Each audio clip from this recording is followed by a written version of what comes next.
We're rolling. Yes, we are. Hello, friends. Hey, back. We're back. Shock Talking is back with Camille and Gretchen. That's right. I'm back in the middle of September. Can't believe that.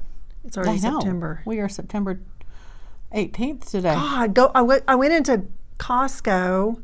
I'm like, why the hell are the Christmas decorations out? No, stop. I Can can't. I just tell you, you'll Halloween ruin it. is You ruin it. Yeah. I know. You know what it does? It puts pressure on me. I have 5 kids. I'm like, oh, hell. I got to come up with Christmas money. Yeah. And I just give money nowadays. I'm so sick of shopping. I do Amazon.com. I will just shop at Amazon. Shopped online last year. It was awesome. The only thing I didn't really figure was when I'm going to be home to make sure I receive what I bought. That's smart. Yeah, it was kind of tough, but scary. Anyway, y'all, thanks for being here.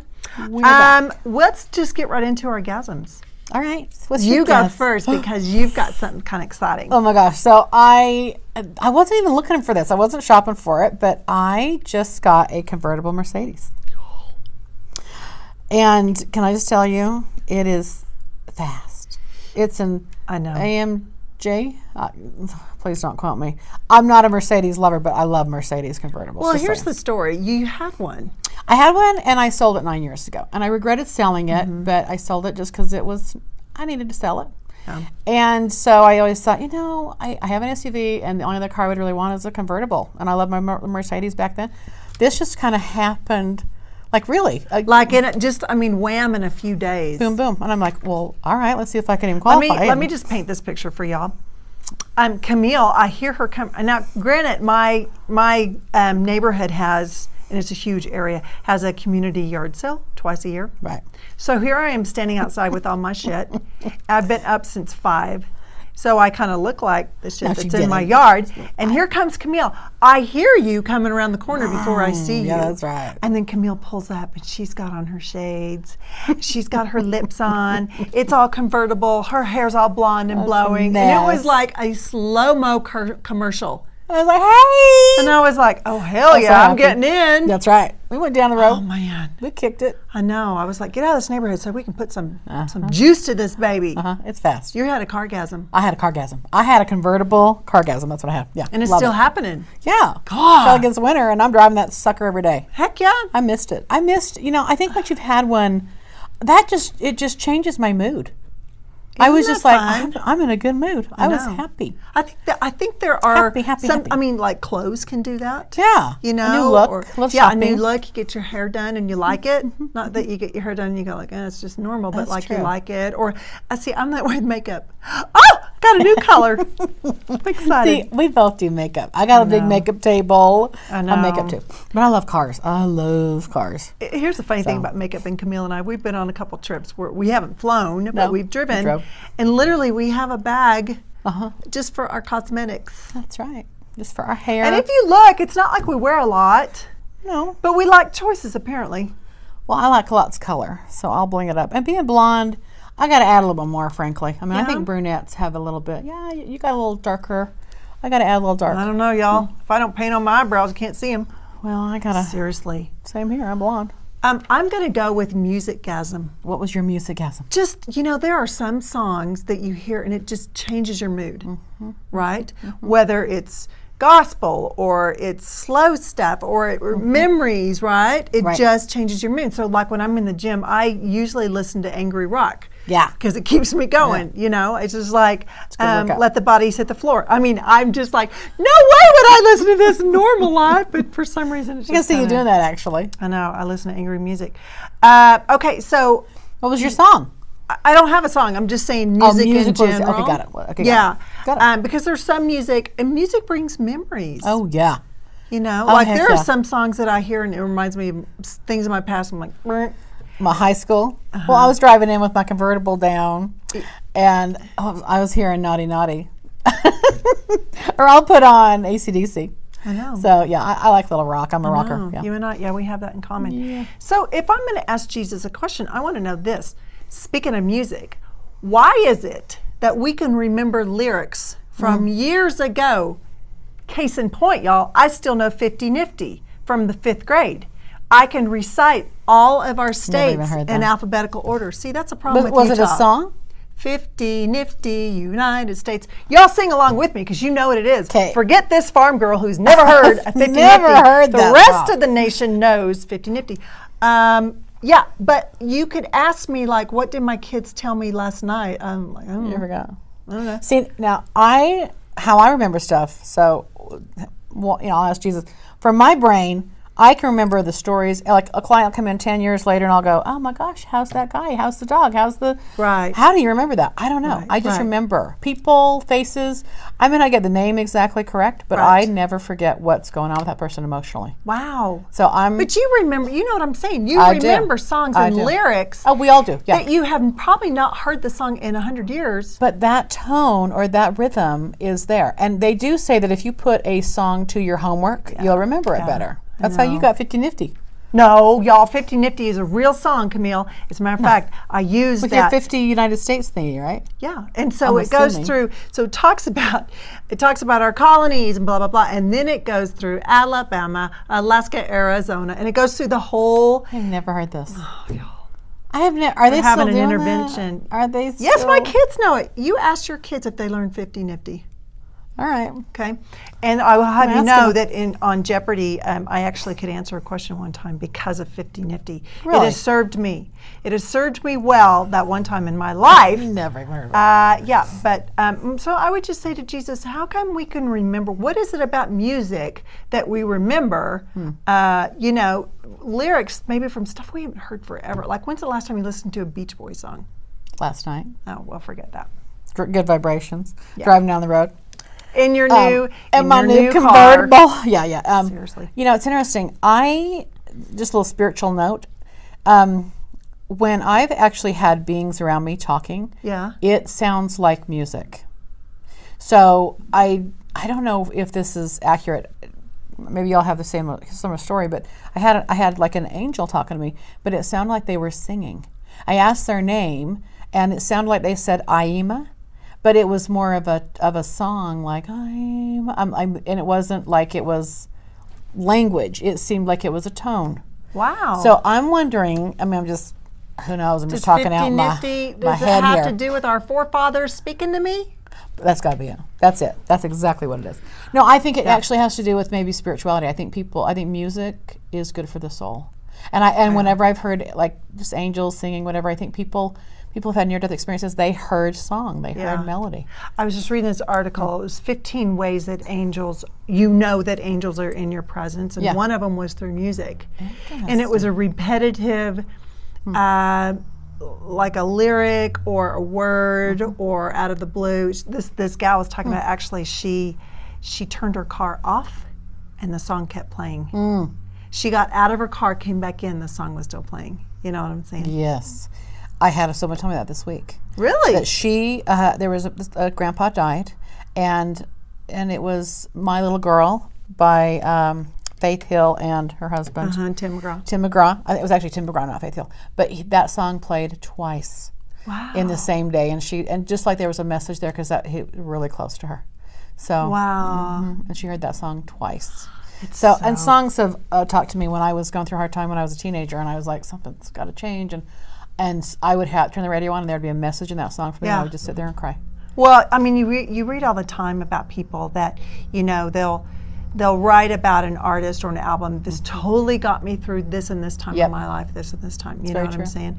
And I know now, because one of my kids asked me the other day, would you rather lose your hearing or your sight? And I said I'd rather lose my hearing because I really enjoy visual. And their response was, I'd rather lose my sight because I enjoy music so much. Oh, interesting. But don't you remember when you were a teenager, like music was everything? Oh yeah. It was everything. And it still is for a lot of kids. Yeah, but we didn't have iTunes and all that kind of stuff where they can just, we had 8 tracks, y'all. 8 tracks, that's true. Yeah, it's so true. But their Spotify list is ridiculous. I know, I got mine too though. It's I got a crazy. Spotify too.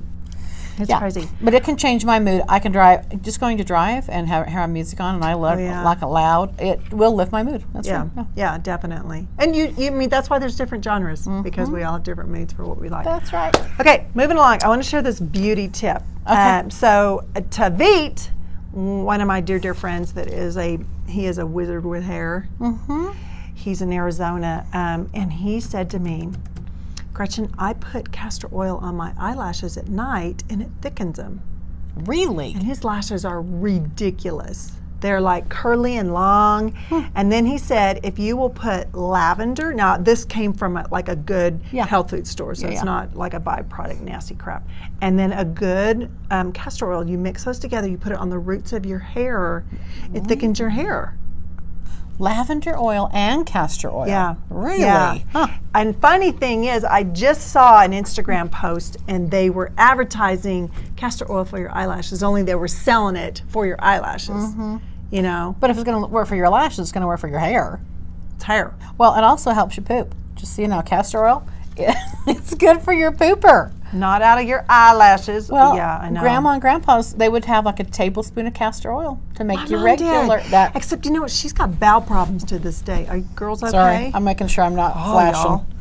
Y'all. Sorry if I'm. Did you have to leave that top one unbuttoned because it won't? Well, you know how things are. Well. You know how things get a little tight, and So then you can't move. When your breathing goes like this. Exactly. And I did pin it. I got a pin here. But yeah, this shirt's a little snug on me. Sorry. No, but it's if I'm flashing you, y'all just it's pretty. raise your hand. More, please. So anyway, your friendly castor oil. I will warn you. You want to. It smells. You want to do no? It doesn't smell. So I just use like an eyelash brush. Oh yeah. You know, like if you get your lashes done, they give you those brushes. Yeah. I just use one. Now, granted, it's supposed to go to the root. Yeah. Right. But the problem is that you get it in your eyes. So Exactly. unless you're ready to go to bed, you will be do it. going through the house like this. Does it hurt if it gets in your eyes? No, it's just weird. It's just Kinda foggy. cloudy. Yeah, Yeah, cloudy. cloudy. Yeah. So I put it on, and clearly I wasn't ready for bed. And I'm walking, and I'm like, I can't see. Oh. Helen Keller, I cannot see. Yeah, but we'll see. You know what Helen Keller's first word was?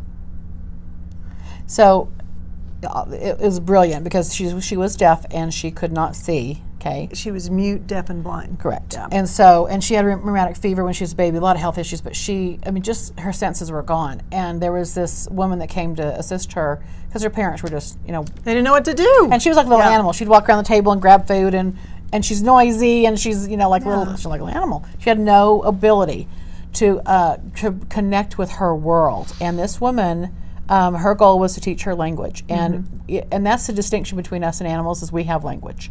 So she grabbed her hand and she was putting it underwater, and then she would sign water, and she'd do it over and over and over. And when I watched this play of Helen Keller, and it's like when she got it, she cognited. Oh my God, that was That's her first word. Yeah, and Water? so water. Yeah, water, Yeah. water. And so So when she realized that, she was insatiable. Everything was, show me. And so she wanted to know dirt or any what it was. Oh, sorry. I saw a movie about her. Yeah. And I remember those scenes. Everything had to do with touch because that was one sense that she still had left. That's it. Yeah. And she read by Braille. She became very well educated. But can you imagine having no connection? I mean, that was her way of connecting literally to the world. Yeah. Language. Yeah. And so when she understood, oh my gosh, you're teaching me something here. So Right. my earring fell out. Wardrobe malfunction with Camille. Malfunction. You know what? I was just talking to my son about, we were talking about if you were deaf or mute. Yeah. And I said, Carver, when you go underwater like when you're swimming, and you hear a silence, but then you can also hear something maybe in the background, but you can't make out what it is. Yeah. I would imagine that's what it's like. Yeah. I don't know. I've got some deaf clients, and one of my deaf clients, I mean, I'll just tell you his first name's, well, I don't want to say that, but he hears better than most of my clients do. He won't sign. He's too prideful. Yeah. This kid's about 6'6", 6'7". He's really tall. He races BMWs, motorcycles. What? And I said, how the hell are you racing? He's over at Miller Race Park. Yeah. He says, I feel it. I feel the bike when I need to, upshift or downshift or whatever. But he will not do sign language. It's beneath him in a way. So he will read lips and watches me so intently. He hears better than anybody I've talked to. He is my best listener, and he can't hear. Wow. I know one of my other dear friends, his parents were both deaf, and so he was raised in an all-deaf home, and he says, you have no idea how loud deaf people are.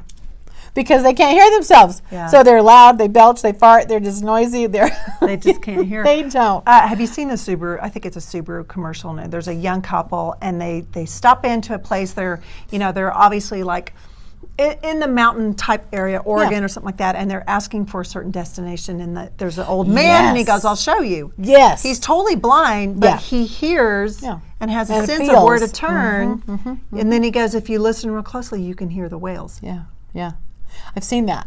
And she's stumbling and tripping. He's stopping to help her up. Yeah, it's amazing. It's amazing. I think that's real. I think it's brilliant. But people do compensate when they lose their hearing. I don't know how we got on that subject. I don't know, y'all. Yeah. It's time to talk about some crazy ass beauty trends. Well, and we'll see if they're still in fashion in 10 years. Some of the permanent stuff I worry about. I know. Like the gauges, like the nose piercings, like these permanent eyeliner tattooing. Can you just go with the list? Oh, Look at Camille. She's like, sorry. Did you have one? I have some. I wrote them down. Oh, are mine on there? Crazy beauty trends. Overdrawn lips. Now, apparently this phenomenon, I'm not talking about you, girl. This phenomenon Just her came way of saying. out, which is kind of funny with Kylie Jenner. Yeah. So, Kylie Jenner was known by God giving her birth lips. Yes. They were a certain way. And then, and I think to myself, okay, so she has older sisters, obviously. Their lips look a little bit different now than they used to. Oh. So what We does can all she pay for do? those. She has made herself one of the richest women in the United States, probably worldwide, because of her lips. So she created a makeup empire about her lips. God, that's brilliant. Yep. That and is so, smart. what they're saying is, all you people that have gone in to, doctors, estheticians, and you say, here's a picture of Kylie Jenner's lips. Make it. I want these lips. Or you overdraw them on your face, right? And you and I were chatting about this. The thing that people need to realize is that there's symmetry in your face. Yeah. And not everything is going to look the same on you. Just like boob jobs and stuff like that. Everybody's Now you have a built certain different. frame. You can only handle a certain gauge. Yeah, exactly. You're right. Yeah. So And it can look really weird. Yeah. Yeah. And you've seen people that have overdone the lip, like with an injection or the maybe boobs. surgery or whatever, and you just go, man, it doesn't match the face. Yeah. Okay, that's one. Interesting. I think I could go bigger. What do you think? Dick pics are coming, even more. Oh. Please don't. Undercut. So I had to look this up. I was like, what does that mean? Now I know. When you see mainly women, but some men, where they get half of their head shaved and then the rest is long, or maybe the back is shaved and it's longer over. Or it's shaved except for like a bowl area right here where it's long and pulled back in a ponytail. Yeah, I've seen it on men and women. Right. Yeah. Undercuts. But to me, it's hair. It grows back. So it's you're not not permanent. really, you're not really. Okay. The ombre brow or the Instagram brow. And the thing is, it's funny, I was talking to a gal that does eyebrows, and she goes, when you're looking on Instagram and you're looking for references of what you want, you need to look at the whole face. And again, we're talking about symmetry. Because if you're only looking at the eyeball, that one little area, even like with makeup and stuff, you're like, show me two eyeballs, and what exactly does that look like? Because it takes on a whole new dimension than just one eye. Okay, so overdrawn would be too much in the middle, like it's too thick. Is that what you're talking about? So what these ombre are is towards the inner part, it's very faint, and then it gets dramatic as it goes, from the middle of the eye and down. Do not judge. I don't have any more eyebrows, so I have to paint these babies on. And so what you and I were talking about, there's a lot of people that get their eyebrows tattooed. Yeah. But did you know there's a different ink you use for your face that you do for your body? No. Yeah, and most like makeup tattooing? Is that what it's like an esthetician type. It's for your face, and the reason is because it'll turn green or blue. Body tattoos. Yeah. So if you have people that have had permanent makeup or eyebrows or something like that, and it goes blue, or green. Yes. It's the wrong ink. Right. I make you nervous as hell if you had blue eyebrows? No, I was at this baby shower about a year ago. And this woman, she was older, she's probably in her 70s, like 60s, 70s. She was all white hair, but she had done that, and they were blue. I mean, they were like... Could she tell? Someone needs to tell her. I had a hard time. I was like, looking blue at her. hair. I don't want to squint, but I was just like, ooh. But someone used to, like, I would add brown. I think I would put brown. I mean, how do you do? Blue and brown, what does that make? It was supposed to be like dark black or something, but it turned blue. Yeah. So I know exactly what you're talking about. And you know what? That's permanent. I mean, yes, it will fade. Yeah. But the whole like permanent makeup makes me nervous. Well, when you're 60, 70, I mean, if I'm still doing that stuff, you better go with me. Because I'm going to probably pick poorly too. Be like, but Camille, less blue. You know, I've seen tattoos, and then when they're originally black, and if it is a certain kind of ink, it does fade to kind of gray or blue. Yeah. Have you seen that? Yeah. That's what this looked like on this poor little lady. Here's the deal with permanent makeup. So you I think do it for your granddaughter eyes. gave it to her, by the way. She was probably trying her out on grandma. Oh, I know, it's okay. That's a bad idea. As we age, gravity releases and our eyelids tend to go down. Huh. So if you've had permanent eyeliner put on and it's going against the shape of your new eyes, It's going to come down. Yeah, you're going to look like I Dream of Jeannie Catwoman, right? So be careful with that. That's probably true with tattoos anywhere.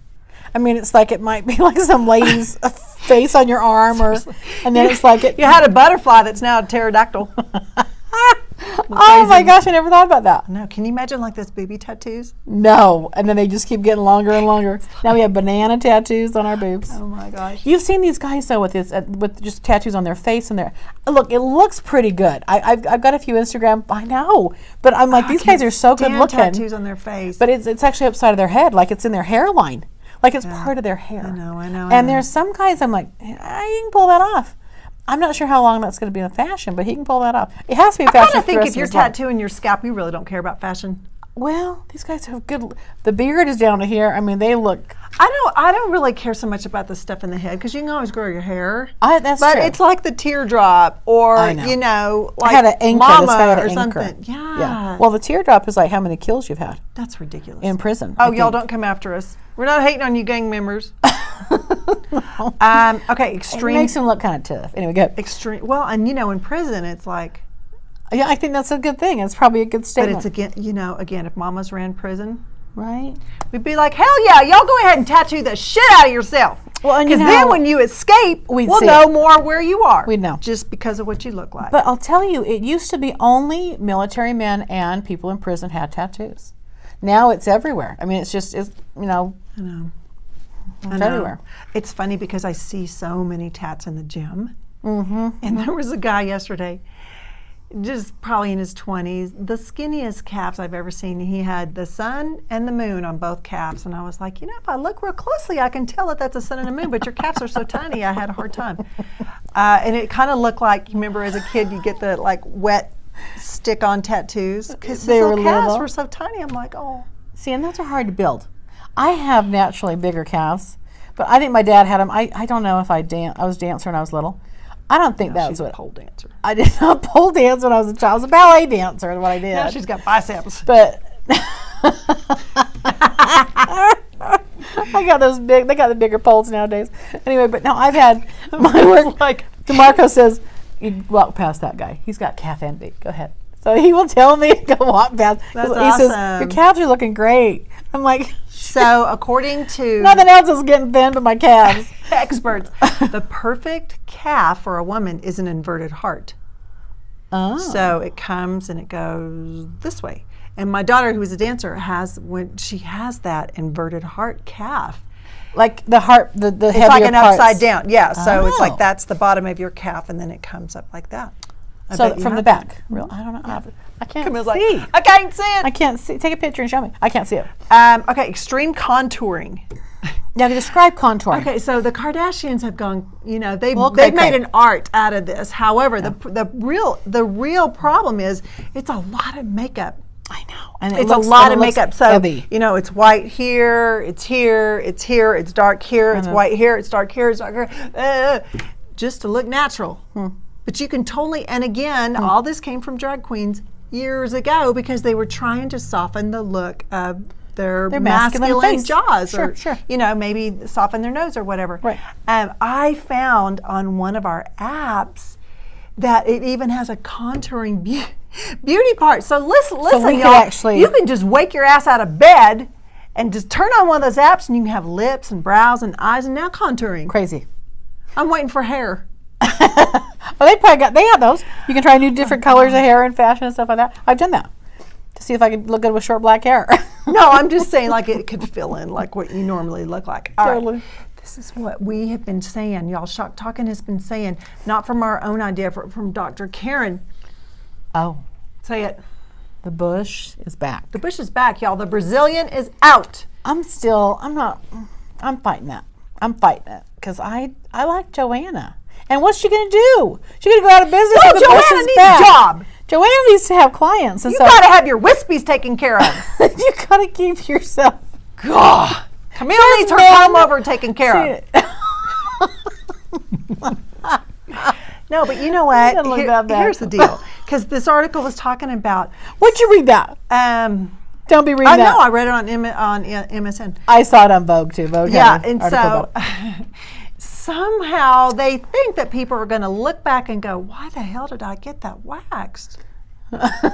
You're not going to be thinking that. No one wonders why. We all know why. No one wants to floss their teeth.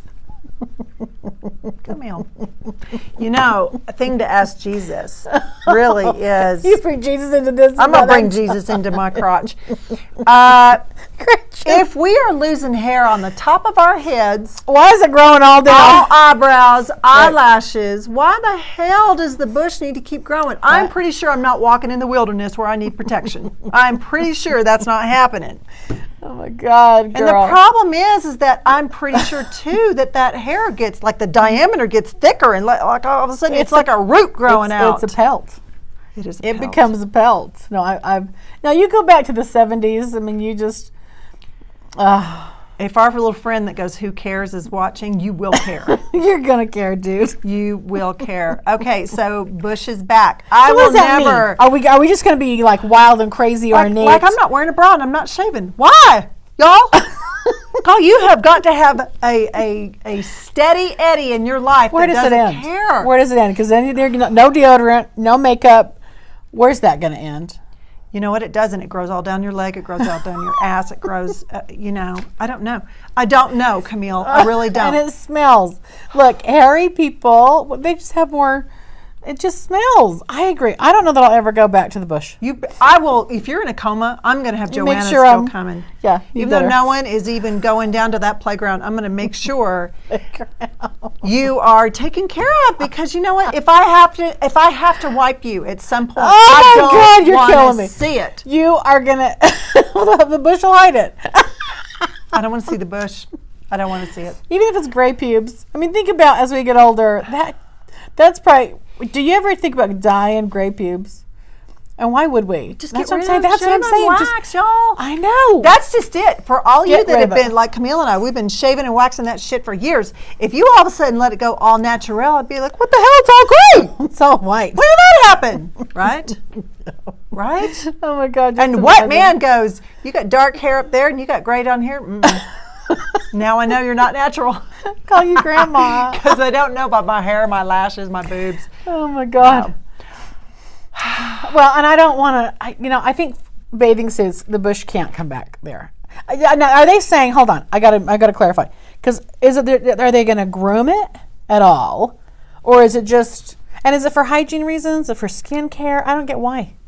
Camille, this is a beauty article. I really don't think they went into think that. It's prettier? I'm assuming, because I think back, when I was a child, I was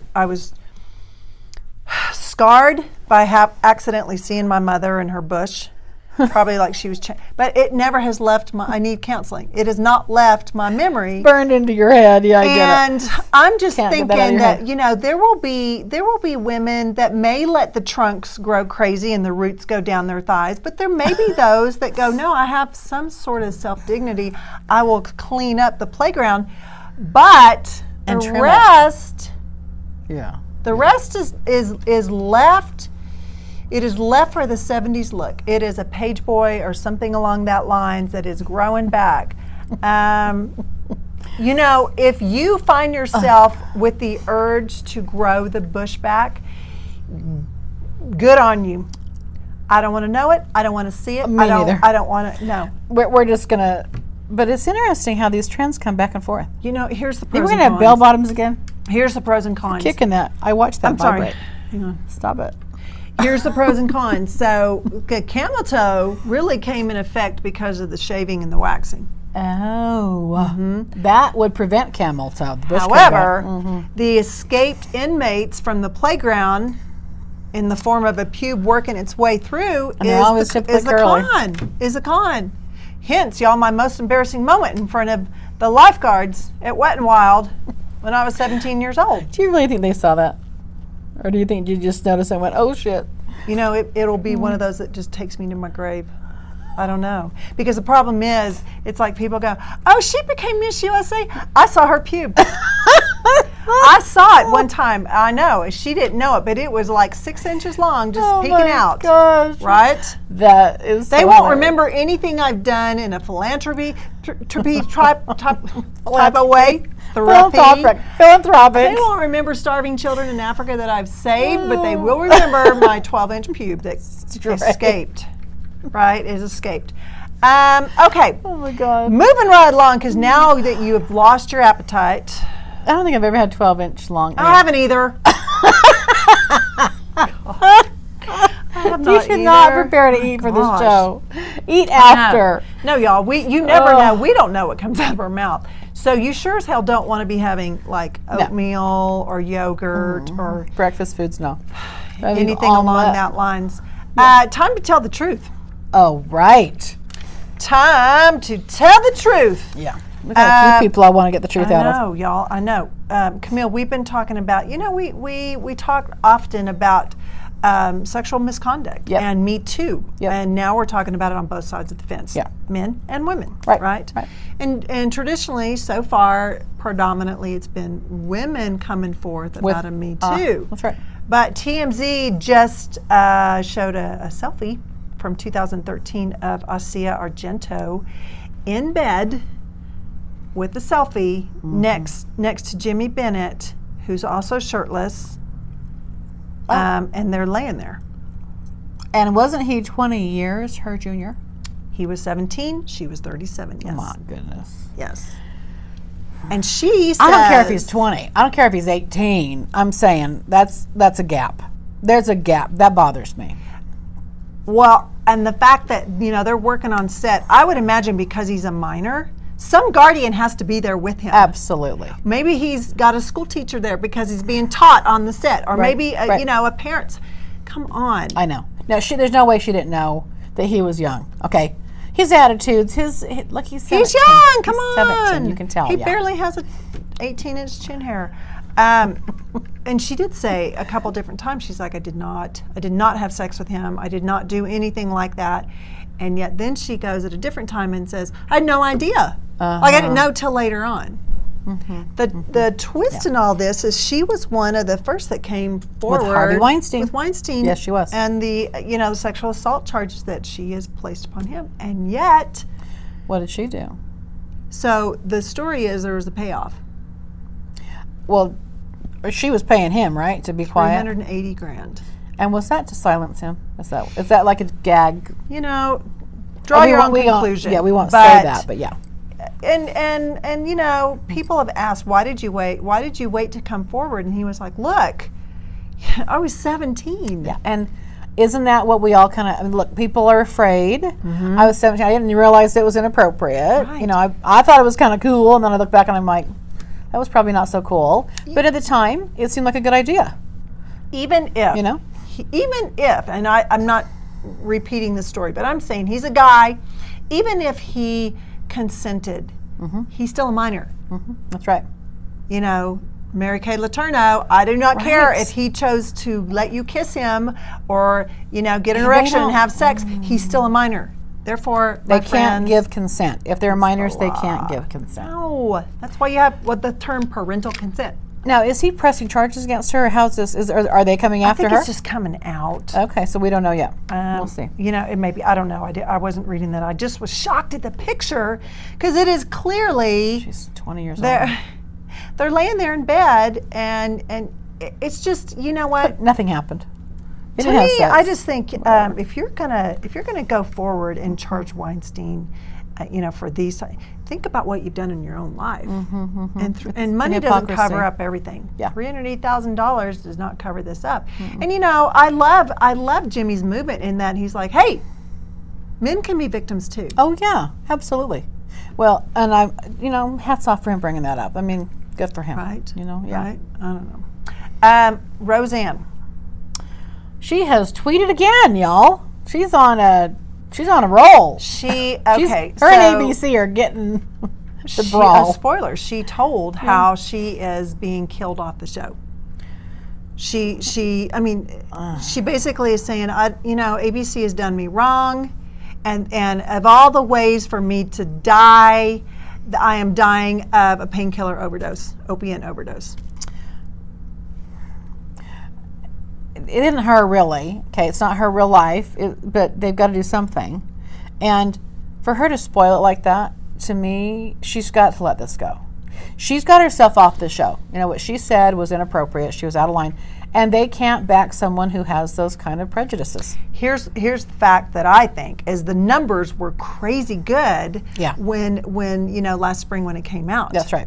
They were so good. And so for a commodity moneymaker, Yep. there are many fans out there that love the Connors family. It doesn't have to be Roseann. We all grew up with that show. Right? Yeah. And so they want it back. Yeah. And so in defense of ABC, it's like, okay, well, how do we keep this going, but we can't have her on it? Well, obviously, either she runs away or she's got to die. Well, yeah, she divorces John or somebody. I mean, yeah. Right. So it's set to air on October 16th. You know, she's from Utah, right? Did you know Roseann Barr's from Utah? Is she? She's from Salt Lake City, yeah. Yeah, I heard her talking to Hannity, and she's got, her story is she was on Ambien, she was Ambien tweeting. You know, which I love Ambien's response. They're like, we aren't racist. Our drug isn't racist. Yeah, Ambien does not cause racism, and it doesn't cause people to tweet racial things when they're tired. Yeah, They're so great. But yeah, she's making an ass of herself. I'm going to tell you that. She's making an ass of herself. I like Roseann. I think she was part of a new trend, a real woman, a larger woman, cackly, loud, obnoxious. She made a big splash like this when she was singing the baseball. You know, she made an ass for herself then. National anthem. National anthem, exactly, when she was singing the baseball, but whatever game. So I think she's self-destructing and self-sabotaging, honestly. Well, and so now what she's doing is she's turning all this around and she's saying ABC is sabotaging and coming at me because I'm a Trump supporter. No. And they're not. No. Has nothing to do with that. So she has taken, and you as a therapist, this is what I get out of it. You turn in other words, okay, so she clearly made a racist. She did. Several tweets, actually. Totally, totally inappropriate. Yes. And even though she went back and said she was sorry, and there was a justification of why she did it, now you take away that justification and you put it on the fact that she supports Trump. What does that have to do with your tweet? None of it's going to stick. She's off the show. ABC's not coming back. There's no way to clean this up. There's no way to go back in time. I don't think they give a shit if she supports Trump or not. I don't care if I don't care. Her political choices doesn't matter to me. But I'll tell you what she's doing is she's continuing to make it all about her. So it is, in a way, she's competing with the airtime, okay? And ABC probably could do something to shut her down, frankly. A gag order or something. Well, keep in mind, y'all, this is Disney. You can't go around making comments. That's right. Nobody should. Nobody should. No. But clearly that. No.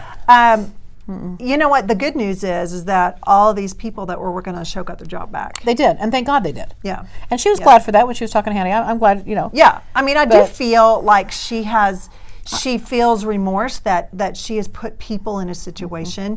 And she feels like, because the question was asked her, do you feel like your co-stars, your supporting cast, do you feel like they have been supportive of you? And she said, I feel like they've lost a good friend.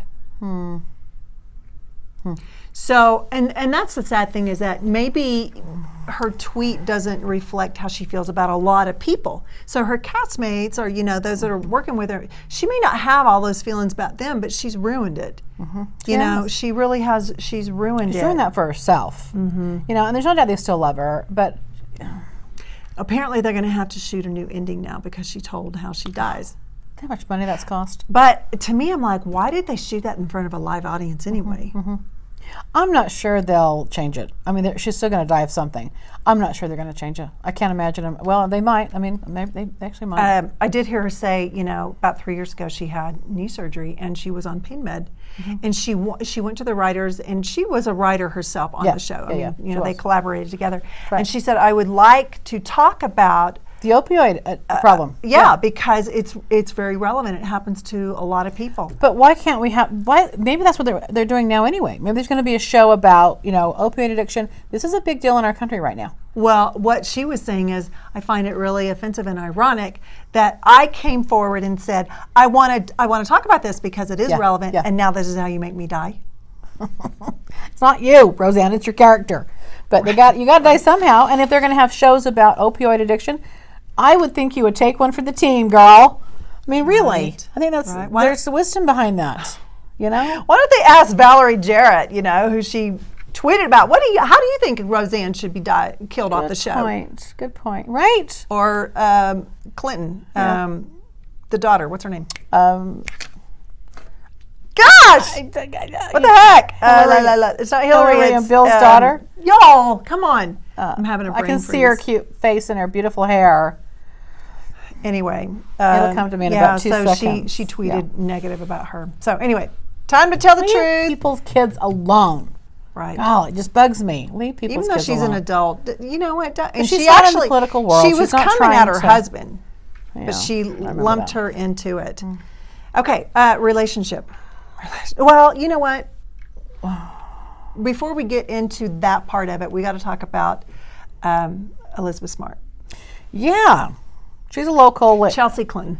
Chelsea. Thanks, Jesus. That's what it is. Chelsea Clinton. I was thinking S, yeah. So Elizabeth Smart was kidnapped and she was held by her abductor for months. Okay? 9 months. 9 months. Back in 2003. Yeah. She was rescued, yeah. And Miss Barzee has been in prison, incarcerated for 15 years. Right. They incorrectly added her sentence up, and they didn't count the time served. So now they're realizing they've had to do a correction in the time she served and include that into her sentence. So she's getting out. And was that because, remember how many times the court date was dropped because they pleaded insanity or they went crazy, and it was she and her husband, Brian, what's his last name? Yeah. And so that went on for a long time. That's right. But she still was locked up. She was still locked up. She was still in prison. So they had to add that in to her sentence, and so she's served her time. Right. 15 years she's been in prison. They are saying that she's mentally insane. She's definitely gone. And Elizabeth Smart's upset about this, and I don't blame her. Elizabeth Smart actually said in an interview, she said, I'm concerned for the public. She's still dangerous. She said, and this was Gayle King that was asking her questions, and she said, did you feel at all like you had some form of comfort when you were kidnapped and you saw, because when she was kidnapped, Wanda wasn't around. Mm-hmm. She got to the campsite and saw she was there. She said, at first I thought, oh my gosh, it's another female. Yes, I'll be protected. Right. And she said, no.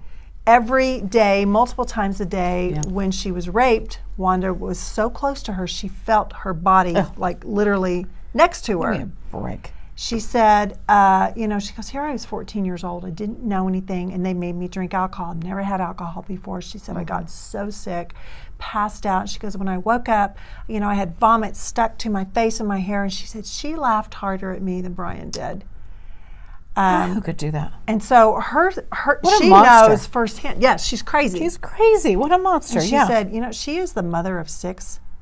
But she's not a mother at all. No. She's feeding this little girl to that creep. Right? Yeah. I don't blame her for being upset and angry. She's a beautiful woman now. She's very sophisticated. This has, I see her not letting this stop her. This is trained Well, it hasn't. I mean, think of all that she's done. And she's brilliant and powerful. If you listen to an interview with her, I mean, she literally removes the emotions and tells the facts. That's right. And she said she's very strong. She goes, I had to do that because if you appear to be too emotional, people are uncomfortable and they just like, oh, okay, I don't want to hear this. Well, I can't hear it's a little gritty. Yeah, it's and a then gritty. if you become emotionless, Yeah. then all of a sudden it's like it's old news. So she said there's a fine line of sharing your story that remains compelling of what happened. Well, to me, her misery has become a ministry, and I think she's doing some really good work Yeah. for victims out there, trafficked kids and stuff like that. And she's a mom now. She's a beautiful, beautiful woman, and she's an example of how to recover. Frankly, I think she's brilliant. Oh yeah, she did say this release. She was given the name of the agent that's watching over things. Yeah. And they pretty much assured her she's going to mess up. She's crazy. She's going to mess up, but she's done her time. She will. She'll probably go on a mental ward. But but she's Elizabeth Smart's concerned for the community. Well, that's where we live. I am too. I'm worried about it, and I'll tell you what. Here's the thing. With perpetrators, people can't perpetrate or be drug addicts or whatever without the enabler. So Wanda Barzee is the enabler. So I think she's upset with her more, well, not more, I think they're both monsters. However, you would look at the sane one, or the one that's in the space that could make a difference, that could stop the abuser, that could actually protect you, and that they don't. That's where a lot of people's rage is the enablers. And that's why all these other cases that are coming forward, me too, we want the people that protected and aided and abetted those abusive monsters. Right. Really. So I think I can see why she's angry. Yeah. And I think she should have got the same sentence. Oh, I do too. I think she should have got the same sentence as Brian. They both harmed this girl, and she kept her there. You know, she's probably drugging her and giving her alcohol and stuff like that. She's right next to her. She could have stopped, but she didn't. And she was abusive. It's awful. You know, it is a miraculous story. It is truly a miraculous story. 9 months, your child is basically living not far from your house, and you don't know it. Not that she was there for 9 months, but in the beginning, camping. that's where they were. Yeah, not far. I know. Yeah, it's crazy. Well, and I love Elizabeth Smart. I have her back. I would, whatever petition, I would sign it for her on her behalf. I think she's a wisdom. Has wisdom. She's a leader in our community. She is definitely one to be respected for many reasons, and her family too. Heck yeah. And her family too. Yeah. And she gave her mom credit, and she said, you know what? My mom told me the day that I was rescued, do not let them steal any more of your power from here on out. Good. That's great advice. Right? Yep. And don't be a victim of again over and over again. So that leads advice. Into relationship coaching that we want to talk about, because that's what Camille's good about. That's what I do. So when you have a couple, maybe they've been together, married or not, but they've been together for quite a while, and now all of a sudden they're single, or they're thinking about getting into being single. How do you help them transition? Because you've got a lifetime or many years living a certain habit, and then all of a sudden you're out on your own. Yeah. I have a recent couple that he just left one day, just gone. And for 3 weeks, she heard nothing from him. He is a former addict, and he relapsed, went out and kind of did a binge. And then he comes back, and it's like, oh, hell no, you ain't coming back. You just put me through 3 weeks of hell. You're not welcome here anymore. Right. So, and I've been helping both of them through this, but there's a whole backstory. We can turn that on. There's the red paint. He went out and relapsed. He did drugs. He did meth. He did whatever. And he was sober for how many years? So what started happening is they both started using together again. They met at a party. They were partying, but they had a baby, and that baby became priority. Baby's sleeping in the bed. He's on the couch. And so the baby turned into everything for her. He loves the kid too. Right. And he just thought, well, I'll just let this kind of happen. Well, when they're not intimate for 2 years, and then they start doing, pills together and pot together and things like this, here we go. He lost his license. So he's feeling the huge impact of this relapse. And he can't do things socially. Absolutely cannot. And she's kind of bringing stuff to him. So the irony is... Bringing drugs to him? Well, she's bringing pills and stuff like that. I mean, again, he's a glutton. He's going to take it. He's going to use it. Because he's sad and miserable. Not because he wants the drugs. He's an addict. Full blown. He can't say no. Okay? So whatever, he's going to use it all. She's got a little bit more self-control. And her priorities are baby. She's not an addict. So she can party casually. She can drink casually. Right. And so now that, and I was like, she hated me because I was confrontive, and she is a screamer, okay? She's a screamer. No, so, you do not yell at Camille. Well, look, go ahead, try. I'm gonna yell right back, right? So I'm not afraid to kind of get going with people. But it was interesting because who he came to when he was literally out of his mind. recovering from his relapse and stuff was me. And I'm like, yeah. And there were some moments, I'm working on other family members, and there were some moments, but I'm like, I'll help you. I'll get you through this, Even if he couldn't pay me, I was going to get him through it. And so now she's come back around because she needs someone to talk to too. And I'm like, you two, you're broke up. You are definitely broke up. You two together, this is going to kill him. It'll end him. Right. She is continuing to do her stuff, and she needs it for her anxiety relief and her temper, and I get it. So do you think that? But she wants to get back together, and I'm like, girl, no, you don't. And I told him, you can't get back together. You'll end up dead.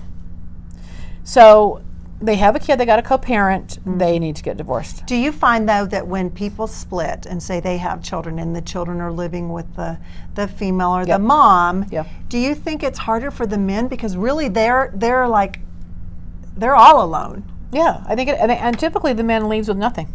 They take clothes, they take bare minimum furniture, they leave the kitchen, they leave the furniture, they leave the TV for the children mostly. Yeah. But if the primary and caregiver. Some men are decent enough that they go, I don't want her, the wife or the girlfriend or whoever it is, I don't want them to suffer. That's right. I want them to carry on with life. And I will agree with them. And I've had clients, I've said, look, you're going to pay more than you owe in child support. You're going to pay double. You can afford to. And that's how your kids are going to get through high school. Because that house payment cannot get made unless you help make it.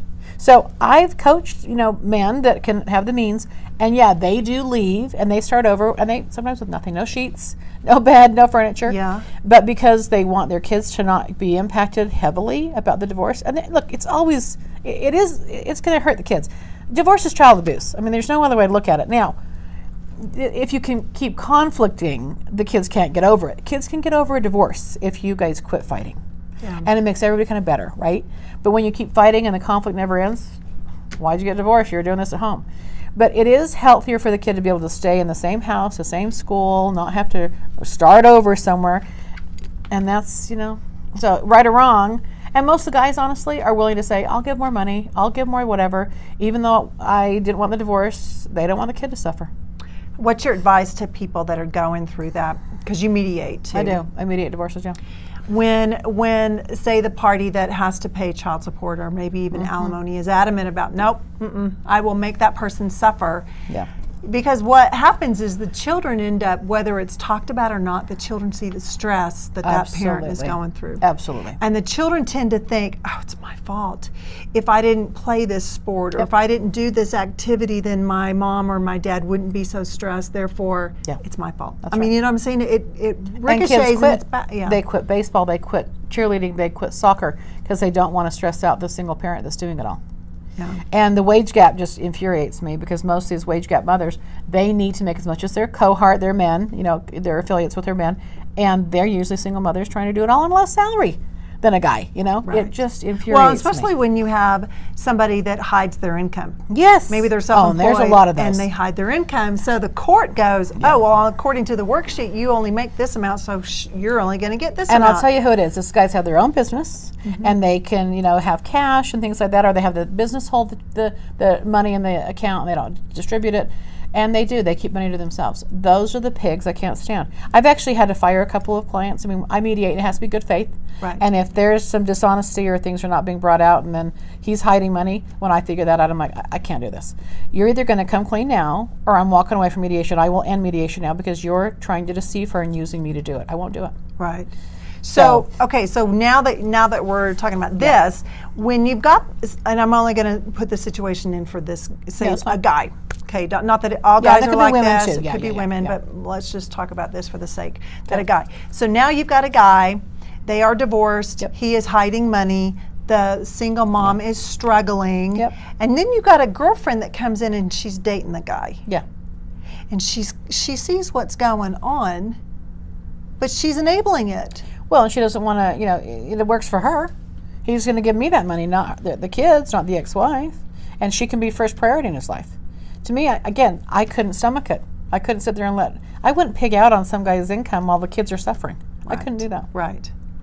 Okay, so what do you do? What's the advice in a relationship when, and maybe it's not to this extreme, but two people are broken up or they're divorced and they start dating again, and the whole conversation for most of the time is bashing on what happened in the marriage or what happened in the divorce. It's just that negative, like, to me, I always said to a guy, like, I want to know why you got divorced if you did. Yeah. And then that's it. Yeah. And I don't want to keep retelling my story again and again and again. But what's happening is that person's getting used to kind of either be a cover. It's like, let me, brainwash you into thinking that I'm the victim and she's the bad, sick, and wrong person. Yeah. It's all part of a game for him. But it's a way to dominate her, too. Because he's never intimate with her. He's not really, it may be physical, but he's not really truthful and honest with her. Right. He's someone that's never accountable. They're always the victim.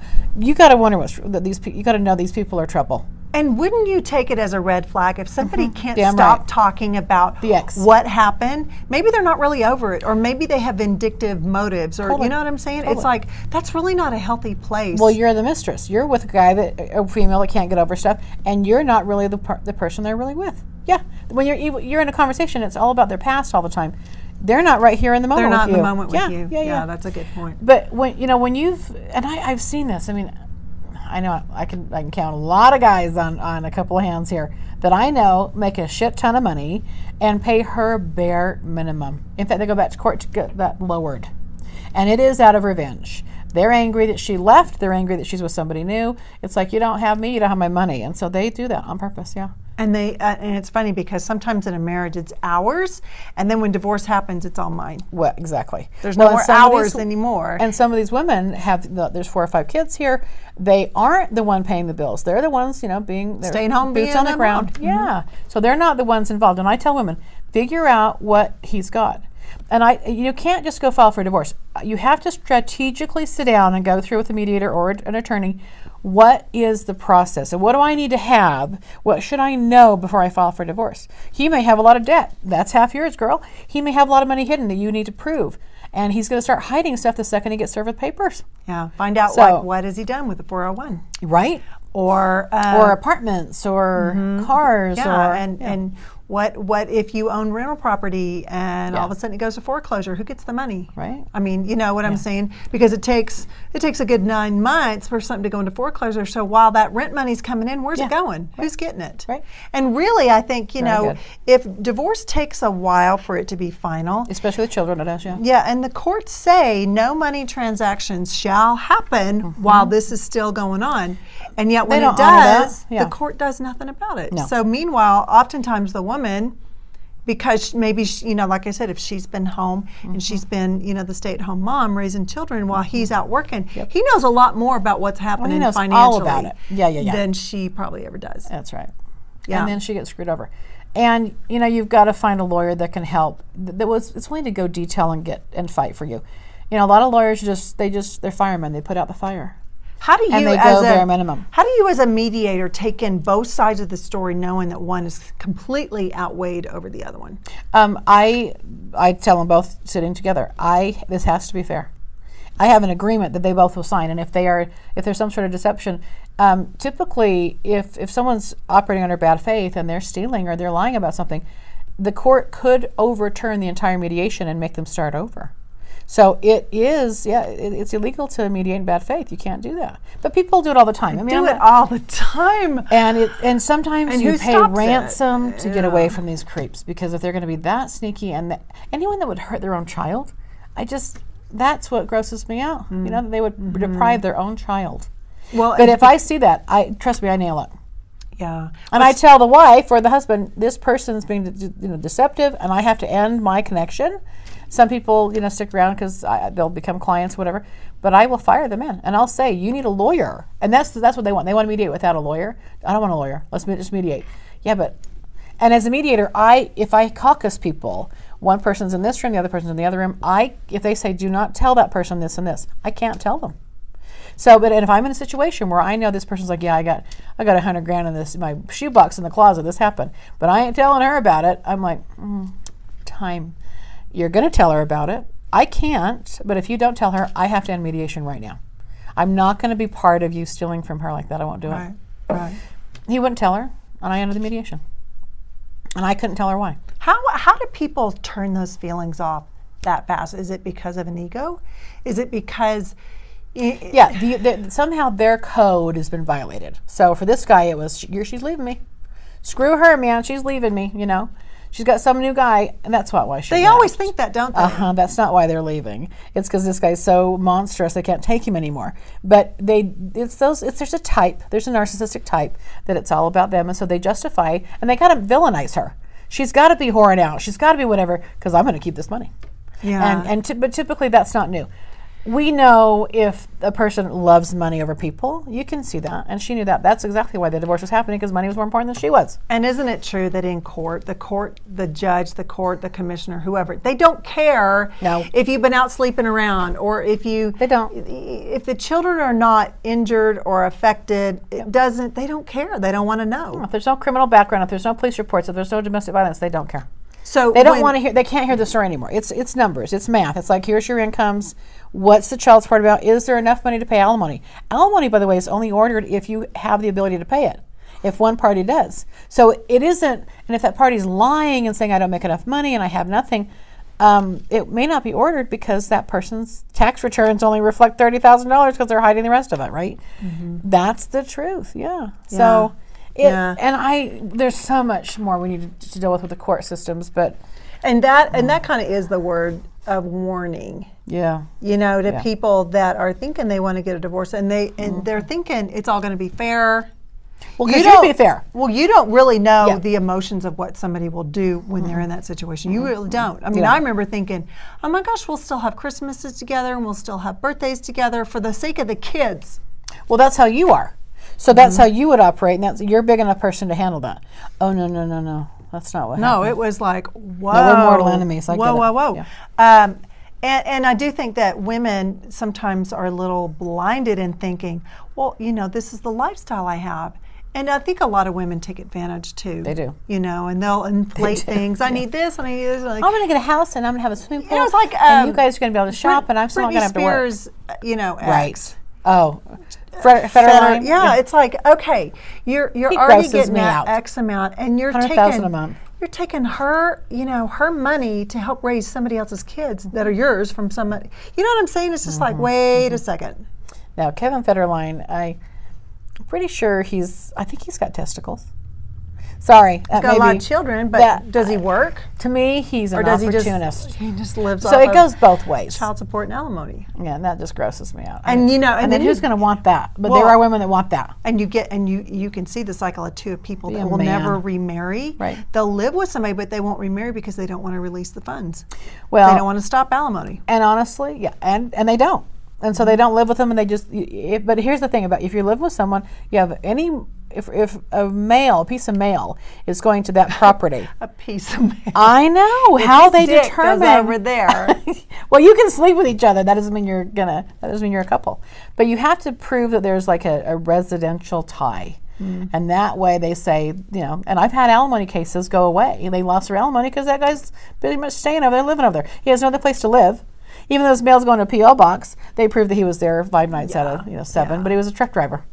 So he lived in his truck most of the time. That's my other residence. No. So he's living with her, and she lost her alimony because of that. But and you can get, look, there's so many fights that aren't even fair. And the one that has the most money, honestly, I hate to say this in courts, typically wins because lawyers fight for money. Not for you, they fight for money. So I know. That's the stereotypical. And that's just the word to the wise there is that you think your attorney has the same emotions and connections and cares as much as you do. They don't. They go home at night and they flip on, Netflix. They flip on Netflix and they don't think about it, right? No, it's a business to them. I mediated an entire case, okay, and it's done. And then they got in a squabble and they got attorneys involved, and oh my God, the average divorce in Utah costs $30,000 per side. Okay, yeah, I'm a lot cheaper than that, y'all. Mm-hmm. But what starts happening is they want the fight to continue. So they will, well, did you do this? Did you do this? And ultimately, they couldn't have had whatever they sold their client on getting. And I've had judges. This is the third time it's happened. The judge says, "Didn't you all mediate this case? Did you have a mediator in the middle, in the beginning of this?" "Yes, we did." "What was decided?" And here's, my mediation agreement handed to the judge. He's like, "That's what we're doing. I'm doing that. That's what we're doing." So all that time and detour with the attorneys and money wasted, the judge just said, that was a good agreement. Why'd you change it? And the attorneys, that's a good judge, though. That's a damn good judge. But a lot of these, that's why mediation is actually mandatory nowadays. If you have a dispute, if it's not a stipulated divorce and there's a dispute, you have to at least mediate for 1 hour. You're kicking that table again. Sorry. She's so long. For 1 hour, and if you can't resolve it, then you can actually, go to the judge. But we are an hour and 5 in. I know, but I can't let this go. But here's the issue, though. We gotta keep your hands over here. Keep your hands sit on my hands. Sometimes while the court orders mediation, the other party goes, absolutely, I'm not agreeing to anything. So you pay to go to mediation to get no results, to only have to go back to court. That's right. And I tell people, if that's what they're leery about, and mediators are $300, $500 an hour. I mean, it's a pricey thing. You try 1 hour. Just do 1 hour or a half hour, and if that other side is clearly just stonewalling, just to waste your money and your time, walk. Get up and walk away. So, and if I know pretty quickly that this is one of those for me, I'm like, y'all aren't going to mediate this. Let's just go to court. But tell me if I'm wrong. The mediator actually can't report to the judge. No. What happened. I can't testify. I can't be called to testify. I have attorney-client privilege type things. So if you have an asshole that just is trying to be a hard ass and not helping, the judge won't know, or the commissioner won't know, well, this wasn't settled because of the actions of that person. The commissioner or the judge goes, well, you two can't come to an agreement. Because here we are again, both of you in front of me. You're right. And one side typically is highly litigious. And I've had cases that are going 9, 10 years in court. They're divorced, but he'll take her back to court for the slightest, stupidest, insignificant, he will never win type of things, okay? Right, but it's just an annoyance. It's to drain her finances. He didn't want her to leave him, and he will drag her to mediation and just sit there and he's never going to agree on anything. There's no resolve. Because tell me, and the we're mediators, wrapping, I promise, but tell me what happens, Camille, because you're assigned a commissioner or a judge, right? Yes. And they hear your case every time you're there. Right. So now you've got a couple that is before this authority. Commissioner again. Again and again and again. And after a while, I would imagine they would think like, oh, what? You guys are back again? Yep. Oh my gosh. And they both get penalized. Right, because it usually doesn't go, well, it's her fault and that's why this is happening. Or they don't want to know that. They just know you both are back sitting here. Exactly. And really, and that does nobody any good because they don't ever settle anything. The party that wants to, if the primary motive is to harass you, it's a perfect tool. The court's a tool, mediation's a tool. But when does the court go, you are wasting court time? When an attorney sues for harassment or abuse of power. Okay, when you've abused the court system, and there usually is a track record. I mean, this one case, 9 years in, and these are the most frivolous, stupidest little things that she's gone back to court for, just to cost her money. An attorney needs to go look at how many times have we come back here, never by her choosing, always by him. Yeah. Just to harass her.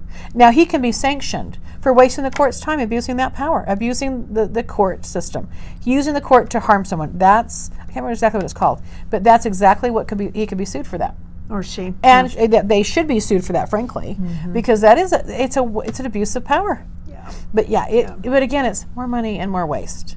And the brilliance of mediation is the mediator has to be neutral. Okay, they're not lawyers, but they need to be confidential because they're going to hear all these things from both sides. They don't tell you what to do, but they can help massage. Well, if he gives here, she gives here, you can kind of be a voice of reason. And there's a lot of things I will hear garbage about each other. I don't bring that back. I am clearly there just to keep the riffraff out, the emotions out. This is where he's at. This is his bottom line. This is her bottom line. Where are we at? And we agree on what we agree on. Then we'll have like a list accomplished, and 2 things will hang them up, and they go to court. So. And then they typically... I'm worn out. Yeah, it's up. Yeah, right. I'm worn out. And I bet you are too, because I bet you get a lot of work. They just want to spew all the negative that person has done. They're really not being productive at all about mediating. But here's what I do, and a little difference as a mediator. I listen, and I believe that by listening to people and just getting how they really feel, the essence of what's really going on with them, it kind of lifts it off of them. I don't shut them down. I just say, look, I know you're angry, you're upset. But is this really worth spending how much energy on this, Right. So I try to help them just get to the point of resolve. A lot of people that keep fighting, they're not done with each other. If they're still fighting, we're not done. And I say to people, come back in 30 days when you're done fighting and you're ready to resolve. Don't get lawyers. You're good to go, but keep fighting for a month, get it out of your system, and then come in. Hopefully they do. But people that are still fighting, you say, why aren't you getting divorced? You're fighting so much. Because they love each other. People that fight love each other. They've got something to finish with each other. No, I don't agree with that. If they're still married, No, I don't agree with that. Well, okay. So in situations that you know about, you're right. But in the ones that I know about, they're not done with each other. Yeah. So you know a couple of people that I've talked to. Yeah, they still love each other. They've got emotions. They're working stuff out. But they want to be heard. They want to be heard, but they also want the other person to pay a price. Yeah. Revenge. And a lot of it is these long-term cases after a divorce. It's all about revenge. Yeah. I've had one guy that has a restraining order on him. He's appealing that restraining order now for the 4th time. To still be around the woman. The woman that he's his ex-wife, who there's a restraining order on him. He can't be around her. He's appealed it. He's appealing that now the 4th time in Utah County. Now, judges in Utah County, shut him down. This is ridiculous. Here's what I don't understand. That's even more of a reason to make the restraining order stick. He's continuing to come after her against somebody. And he keeps coming back and he goes, I want to be around her. I want to be around her. I want to be around her. And the judge goes, no. This is why you have a restraining order, guy. And he keeps coming back. Right. Why? Why do you need to be around her? That's even more the reason why you keep it in place. You're absolutely right. This guy is insane. And I'm scared for her safety, I'll be honest. Right. Yeah. And I will tell you, I know of a case where there was a restraining order and all he cared about was to get it dropped. Oh. And she didn't really understand the bite that a restraining order has. Yeah. And so I think he lived in fear of always doing something wrong because he didn't really trust himself that he wouldn't. Mm-hmm. You know what I'm saying? Yeah. I get it. I totally get it. Because I think people that have anger issues and stuff like that, they have no self-control. Mm-hmm. Yeah. So, y'all, we are deep. We went way long. Ombre eyebrows to the pelt to mediating your divorce. Yeah, and domestic violence. Do we not cover everything on Shock Talking? We do. We are. Oh my gosh. We may need to do 2 shows a week because we are just rambling fools. We can't shut up. And I even didn't get to my girl. I was going to talk about this cute little actress is going to jail for domestic violence. We're going to have to talk about her. We'll talk about that next time. We'll talk about, there'll be other things, y'all, that we would talk about. But for now, we just appreciate you being here. Make sure you like, share, subscribe, and then click that little bell so that you know every week we are uploading and we are on YouTube. So we're going to be on more places soon. Okay, bye everybody. Bye. Have a good week.